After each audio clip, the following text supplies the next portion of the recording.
বলো কি ছড়া বলবো, বলো জোরে বলো। ভয় পেও না।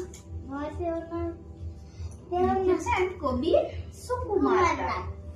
ভয় পেও না, ভয় পেও না, তোমায় আমি মারবো না, সত্যি বলছি, কুস্তি করে তোমার সঙ্গে পারবো না।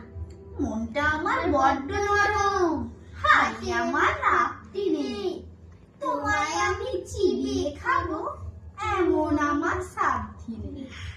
মাথায় আমার শিং দেখে ভাই ভয় পেয়েছো কতই না, জানো না আমার মাথার না কাউকে আমি গুতোই না।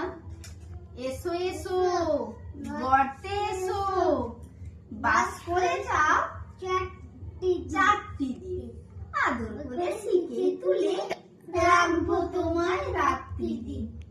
হাতে আমার মুগুর আছে, তাই কি তাই থাকবে না, মুগুর আমার হালকা ভালো, মারলে তোমায় লাগবে না। অভয় দিচ্ছি শুনছো না যে, ধরবো নাকি ঠ্যাং দুটা, বসলে তোমার বন্ধু চেপে বুঝবে তখন কাণ্ডটা। আমি আছি, গিন্নি আছে, আছে আমার 9 ছেলে, সবাই মিলে কামড়ে দেব মিথ্যে এমন ভয় পেলে। এবার বলো নমস্কার।